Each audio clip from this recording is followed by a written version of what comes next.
안녕하십니까? 한국교회 질병을 동서의학의 눈으로 바라보고 치유하는 힐링 강좌 굿TV 한방토크 한국교회의 속 진행의 김미영입니다. 한국교회를 위한 특별한 처방으로 변화의 길을 제시해 주실 특별한 강사님을 모셨는데요. 한국교회의 한방을 먹이다의 저자 하나님의 명의 최서영 박사님 오셨습니다. 박사님 반갑습니다. 안녕하세요. 반갑습니다. 최서영입니다.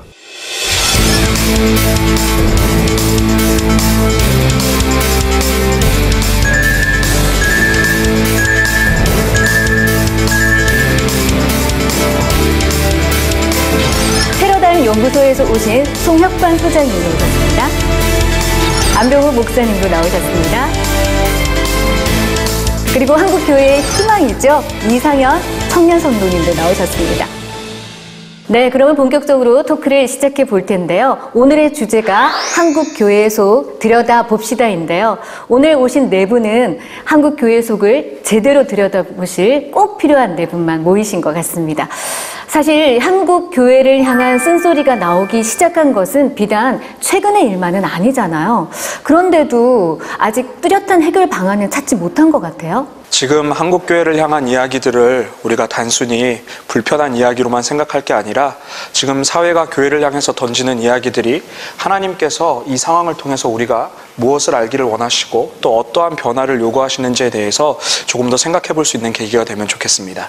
네, 맞습니다. 사실 우리의 신앙 모습을 우리가 평가하는 것보다는 심판자이신 예수님의 시각에서 우리의 신앙의 자화상을 판단하는 것이 더 정확하다고 볼 수 있겠습니다. 사실 바리새인들도 자기 신앙은 만점이라고 얘기를 했지만 정작 심판자께서는 최악의 교인으로 심판을 하셨잖아요. 이러한 전례를 통해서 우리가 이제는 하나님의 시각에서 우리의 모습을 한번 들여다보는 그런 시간을 가졌으면 좋겠다는 생각이 듭니다. 네, 교회가 사회를 걱정하는 시대가 아니라 사회가 교회를 걱정하는 시대가 되어버린 게 너무나 안타까운데요. 우리 청년들 사이에서는 어떤 문제가 심각한가요? 저희 청년 같은 경우에는 좀 당당하지 못한 부분이 있는 것 같습니다. 예수님을 믿으면서도 예수님을 믿는다고 당당하게 얘기하지 못하는데 그 문제로는 좀 색안경을 끼고 이제 바라보는 시선들 때문에 청년들이 뒤로 물러서지 않나 그런 생각을 해보게 됩니다. 네. 그 성현 청년 얘기 들으니까 참 마음이 아프네요. 어쩌면 하나님의 자녀라는 우리들이 그 본이 되는 행동을 못해서 그 예수님의 얼굴에 먹칠까지 하게 된 게 아닌가 그런 생각도 듭니다. 사실 하나님은 흠없이 온전한데 우리들로 인해서 욕되게 되시는 것이 정말 안타깝다는 생각이 듭니다. 자, 한국교회가 지금 어떤 상황에 처해 있는지 객관적으로 보여주는 통계 자료가 있다고 합니다. 네, 통계를 보게 되면요. 한국교회에 대한 이 미래에 대해서 우리가 걱정을 할 수밖에 없는 상황들을 알 수 있습니다. 먼저는 한국교회의 미래적 가치에 대한 부분들이 점점 더 부정적으로 나타나고 있고요. 그리고 교회의 영향력이 점점 더 줄어들고 있는 모습들을 볼 수 있습니다. 그리고 비종교인의 종교 호감도를 보게 되면은 종교 6개 중에 저희 개신교가 하위권에 위치한 4위를 차지하고 있다는 것을 볼 수 있고요. 그리고 안타까운 점은 대한민국 성인 2명 중에 1명이 한국교회에 대한 신뢰를 잃어버렸다라고 대답을 하고 있습니다. 그리고 지금 한국의 청년 복음화율이 전 세계 미전도 종족의 복음화율과 유사한 상황을 보이고 있으면서 정말 한국교회의 미래에 대해서 걱정할 수밖에 없는 현실입니다. 네, 사회적 탄을 받는 현실, 일부분의 교회 이야기라고 말씀을 하셨는데 어떠신가요? 사실 그 한국교회가 이와 같이 어려운 상황에 봉착하게 된 것에 대한 대형교회의 잘못도 분명히 도화선의 역할을 했다고 생각이 듭니다. 근데 더 큰 문제는 대부분의 교회와 그 교인들이 자기 교회와 자기는 관계 없다라고 생각하는데 큰 문제가 있다고 저는 생각을 합니다.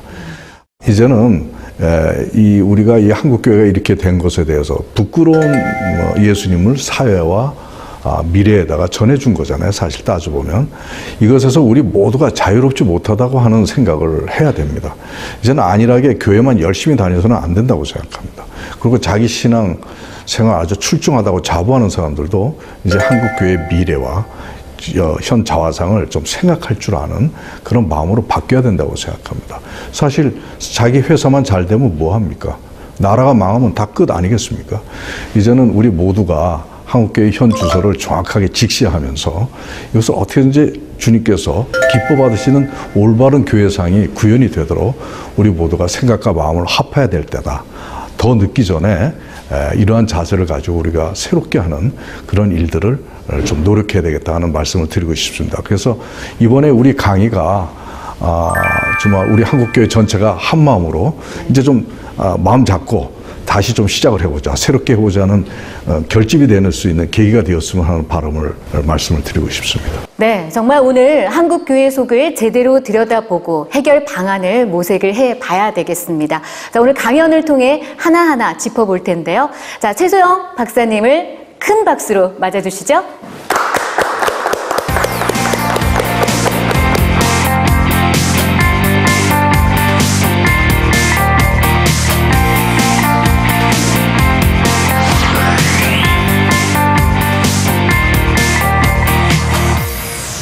한국교회 속 무엇이 문제인지 우리가 한번 살펴보는 시간을 갖도록 하겠습니다. 아까 안 목사님이 한국교회에 대한 문제, 그 통계 자료 소개를 제가 들었는데 의사 입장에서 생각해 볼 때 한국교회 아주 큰 질병에 걸려 있구나라는 판단을 할 수밖에 없게 되었습니다. 그리고 치유책은 없는 거예요. 그죠? 치유책은 없어요. 얼마 못 살 것 같아요. 앞으로 교회가 다 슈퍼마켓으로 바뀌지 않을까 하는 그런 우려도 생기는데 공감하십니까? 한국교회 목회자분들과 또 성도님들이 아주 신앙생활 열심히 하는 것은 유명하지 않습니까? 주일 성수, 새벽기도, 아주 끊임없는 전도, 교회 봉사 이렇게 열심히인데 어떻게 그런 병에 걸렸다고 되는 걸까요? 예, 사실 우리가 기도 생활, 말씀 생활, 새벽 기도, 사역들 열심히 교회 신앙 생활 하는데 결국은 우리가 결론적으로 어떻게 됐어요? 위선 집단, 이기 집단, 배타 집단으로 사회로부터 낙인이 찍혔다. 그것은 무엇 때문에 그러냐? 저는 이런 생각을 했어요. 기독교의 핵심 가치, 하나님께서 요구하시는 그 기독교의 핵심 가치나 본질적인 요소가 우리에게는 빠져 있고 겉에 비본질적인 것으로 가득 차 있기 때문이 아닌가 이런 생각을 하게 됐습니다. 뭔가 빠져 있는 거예요. 아니면 그것을 우리가 피해가고 있던가. 박사님이 생각하실 때 하나님의 자녀로서 우리에게 빠진 그 핵심 가치는 무엇이라고 생각하십니까? 네, 뭘까요? 참 쉽지가 않아요, 찾아내기가. 근데 한 그림을 통해서 우리가 그것을 찾아낼 수 있어요. 이 그림을 한번 살펴볼까요? 여기 그림이 두 장면이 있는데요. 하나는 예수님께서 십자가에 못 박혀 돌아가시는 그 장면이 있고요. 한쪽의 그림은 그 예수님의 겉옷을 취하는 로마 병사들의 모습이 있습니다. 이 로마 병사의 그 모습 속에는 겉옷은 있는데 뭐가 빠져 있습니까? 예수님이 빠져 있죠. 그럼 이 예수님이 안에는 무엇이 있을까요? 바로 그것이 창조주로서의 생명성, 그리고 사랑, 그리고 진리의 빛, 이 세 가지라고 생각합니다. 바로 우리는 열심히 신앙생활을 하지만 하나님의 생명과 사랑과 진리가 부족하거나 빠져 있기 때문에 이러한 모습이 드러난 것이라고 생각을 합니다. 내용이 이제 참축적이신 것 같은데 좀 더 좀 자세히 설명해 주시면 네, 좀 굉장히 어려운 개념이죠. 우선 그래서 하나하나 좀 설명을 하면 우선 생명에 대해서 하나님의 생명이 무엇이냐? 그것이 우리에게는 없다는 거예요. 창조주께서 우리를 만드셨는데 창조주가 원하는 그 생명성이 우리에겐 존재하고 있지 않다는 거예요. 말씀에 보게 되면 그리스도를 죽은 자 가운데서 살리신과 같이 우리로 또한 새 생명 가운데서 행하게 하려 하심이라는 말씀이 있습니다. 새 생명, 하나님께서 이끄시는 그 새 생명은 뭐냐? 영과 혼과 몸이 우리 주 예수 그리스도께서 강림하실 때 흠없게 보존되기를 원하노라 하는 그 말씀 속에서 그 알 수 있듯이 새 생명은 바로 영과 혼과 육 전체가 다 건강한 모습을 구현하는 것이 하나님께서 요구하시는 생명성인데 우리에겐 그것이 없는 거예요. 사실 교회에서는 너무 영적인 것만 강조하다 보니까 실제로 혼, 정신세계나 감정, 또 육의 건강에 대해서는 소홀히 하는 부분이 있거든요. 그러니까 상당히 균형이 깨져버린 그런 건강 상태를 우리가 갖고 있는데 하나님께서는 당신의 자녀들이 영만이 건강한 것이 아니라 정신세계, 감정, 그리고 육까지도 건강하기를 원하신다는 것을 우리가 알아야 됩니다. 그래서 이제는 교회에서도 너무 영적인 측면에서만 강조할 것이 아니라 다른 하나님께서 우리 인간을 만드실 때 구성 요소인 정신세계와 육에도 똑같은 관심을 가지고 교육과 훈련을 해야 된다고 저는 생각합니다. 하나님께서 이끄시는 그 새 생명은 뭐냐? 영과 혼과 육 전체가 다 건강한 모습을 구현하는 것이 하나님께서 요구하시는 생명성인데 우리에겐 그것이 없는 거예요. 영만이 건강한 것이 아니라 정신세계, 감정, 그리고 육까지도 건강하기를 원하신다는 것을 우리가 알아요. 영적인 측면에서만 강조할 것이 아니라 정신세계와 육에도 똑같은 관심을 가지고 교육과 훈련을 해야 된다고 저는 생각합니다. 그리고 이제 진리로 진리에 대해서 말씀을 드릴 텐데 너희를 진리로 자유롭게 하리라는 말씀을 보셨죠? 그걸 뭐라고 여러분들은 생각하고 계십니까? 참 어려운 얘기인데요. 수도승처럼 돌을 좀 닦으면서 스스로 좀 깨달음을 가져야 되지 않을까 생각해 봅니다. 그렇게 생각하세요? 우리가 열심히 금식도 하고 또 뭐 어느 누구처럼 벽면 수양하면서 하나님의 말씀을 깨달으려고 노력을 한다면 그 진리에 도달할 수 있을까요? 여기서 얘기하는 진리는 우주 생명의 원리와 섭리를 얘기하는 겁니다. 가장 근원적인 생명의 근원적인 것을 아는 것이 진리거든요. 천상천하에 이러한 진리를 아는 인간은 없습니다. 오직 한 분 계십니다. 하나님 한 분뿐이 이 진리를 아는 분이 없습니다. 그리고 하나님의 감동으로 쓴 그 말씀 안에 그 진리를 찾을 수가 있습니다. 그래서 우리가 진리로 자유롭게 된다고 하는 것은 수도승처럼 스스로가 깨달아서 얻어내는 터득하는 그런 경지가 아니라 하나님과 하나님 쓰신 말씀 안에서 우리가 자유롭게 된다고 하는 것을 의미하는 것입니다. 그러면 무엇로부터 자유롭게 된다는 뜻일까요? 무엇로부터 자유롭게 된다는 뜻일까요? 바로 그것은 뭐냐면 하나님과 말씀 안에서 우리 인생의 멍해, 그 다음에 죄의 족쇄, 여기로부터 우리가 자유로워질 수 있다는 것을 얘기하는 것입니다. 근데 사실 우리는 하나님을 믿으면서도 말씀을 공부하면서도 인생에 자유롭지가 못해요.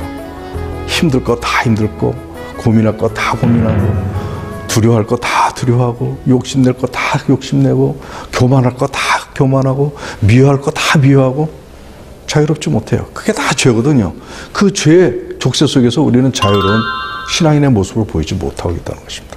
바로 진리로 자유롭게 된다는 것은 바로 하나님과 말씀 안에서 하나님을 믿고 동행하며 말씀을 공부하며 그 안에서 우리의 인생의 어려움이 안식과 평안을 얻게 되고 또 겸손과 온유함으로 변하게 되는 것입니다.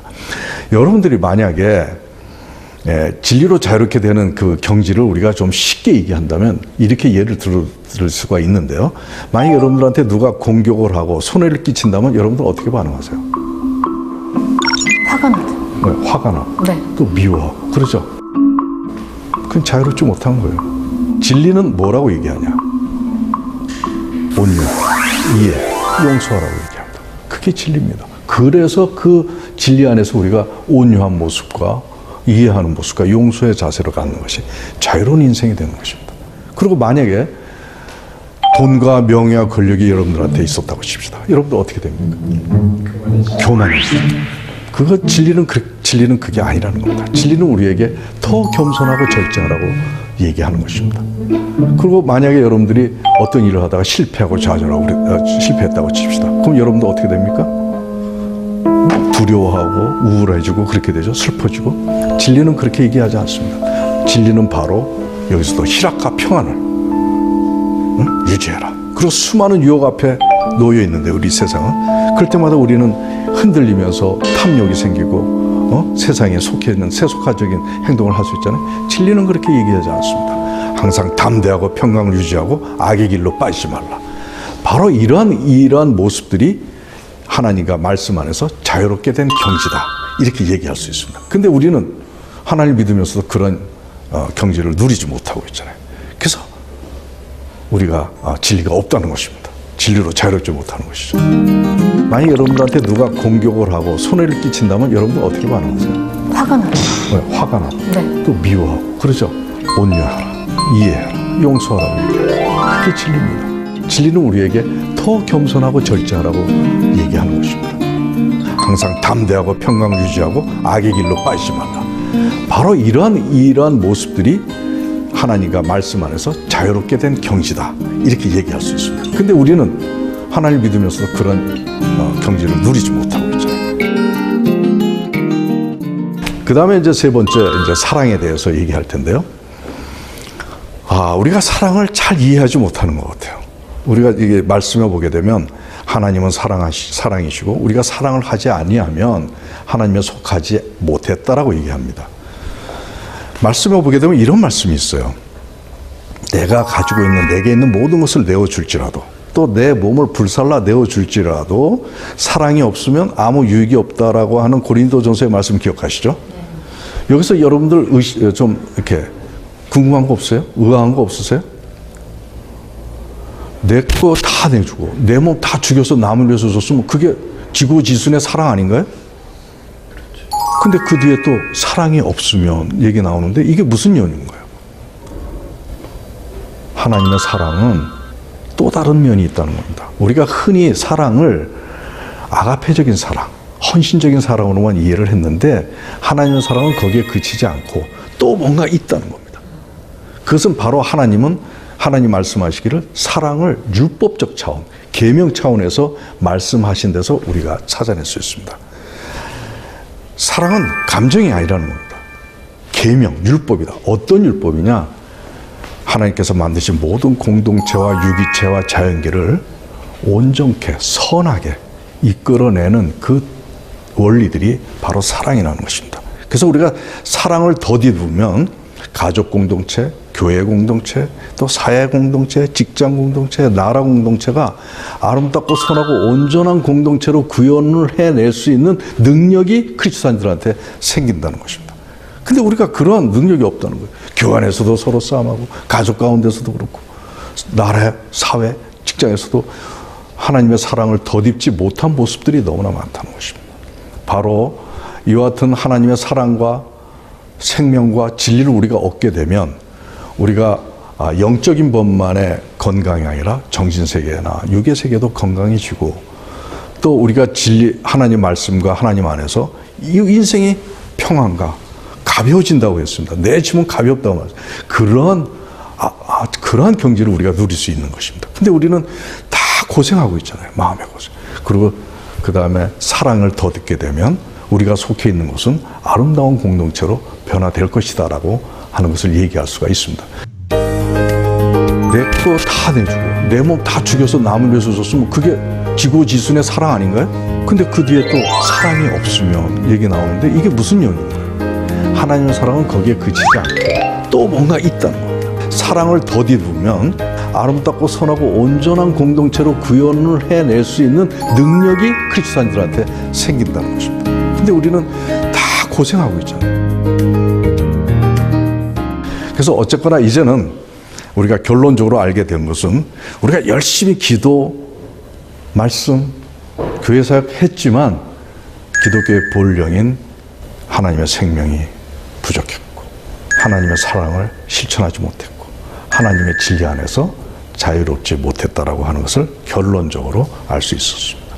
그래서 이것 때문에 한국교회가 이렇게 된 것이다. 영향력을 잃고 미래를 잃고 신뢰를 잃은 세 가지 중요한 것을 잃어버린 우리 교회의 모습으로 전락이 된 것이라고 생각합니다. 이제는 앞으로 우리가 하나님의 생명, 요구하시는 그 생명성이 무엇이냐 이걸 알아내서 그것을 구현해야 되고 하나님의 사랑의 실체와 개념을 정확히 알아서 삶에 실천해야 되며 이제 하나님과 말씀 안에서 자유롭게 되는 인생의 모습을 드러내는 우리 모두가 되기를 바랍니다. 고맙습니다.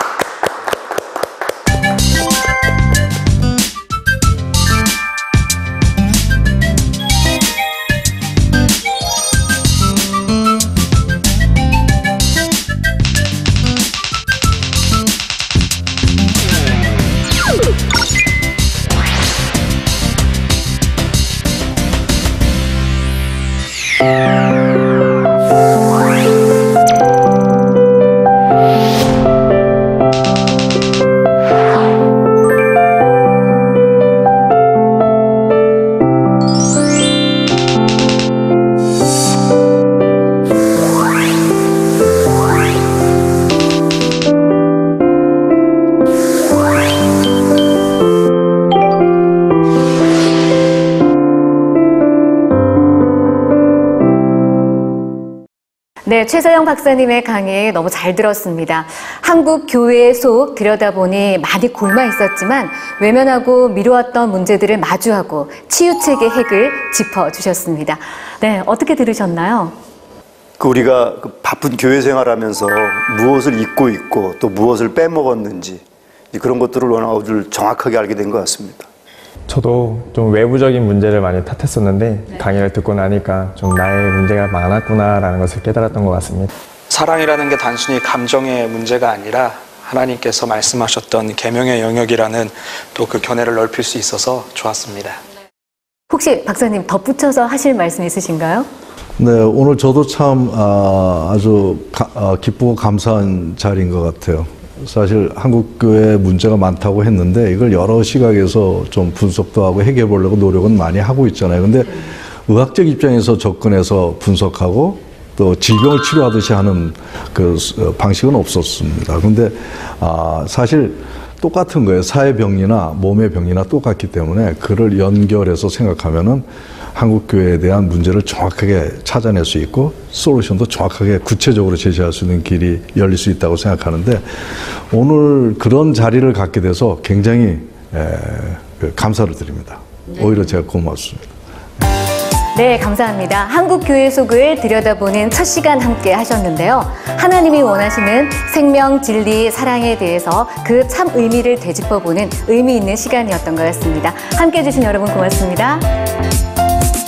네, 다음 시간에는 하나님의 생명, 진리, 사랑을 왜 잃어버리게 되었는지 그 원인을 알아보고 생명, 진리, 사랑을 덧잇기 위해 어떻게 해야 되는지 그 해결책을 가지고 찾아뵙겠습니다. 시청해주신 여러분 감사합니다.